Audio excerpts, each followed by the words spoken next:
এবার মায়ের প্রতি রাগ ভুলেই মায়ের তৈরি খাবার গ্রহণ করল আরিয়া। হ্যাঁ, আমরা ঠিক এমনটাই দেখতে পাব গৃহপ্রবেশের পরের পর্বে। আকাশ আরিয়ার জন্য খাবার নিয়ে আসে, কিন্তু সেই খাবারে মাশরুম থাকায় আরিয়া কিছু বলতে পারে না। বাবাকে কষ্ট দিতে চায় না বলে সে ওই খাবারই খেতে উদ্যত হয়।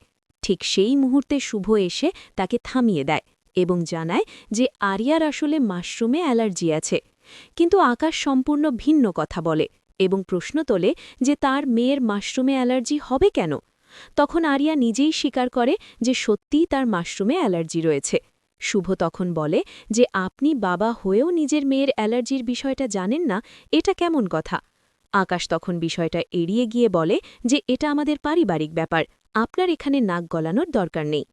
ঠিক তখনই সাজ ও ঋষি সেখানে উপস্থিত হয় এবং শুভ তাদের নিজের হাতে অনেক যত্ন করে খাইয়ে দেয়। এই দৃশ্য দেখে আরিয়া অবাক হয়ে তাকিয়ে থাকে। তার মনে একটাই ইচ্ছে জাগে, তাকেও যদি তার মা এভাবে আদর করে খাইয়ে দিত।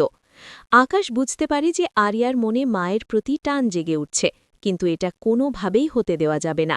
তাই সে আরিয়াকে বলে, শুভলক্ষ্মীর কথায় কান দিও না, তাকে কোনো গুরুত্ব দেবে না। এসব বলার পর আকাশ যখন আরিয়াকে খাইয়ে দিতে যায়, তখন আরিয়া শুভলক্ষ্মীর দিকে তাকিয়ে থাকে। সেখানে সবাই কত আনন্দে মিলে খুনসুটি করছে, একে অপরকে ভালোবাসায় খাইয়ে দিচ্ছে।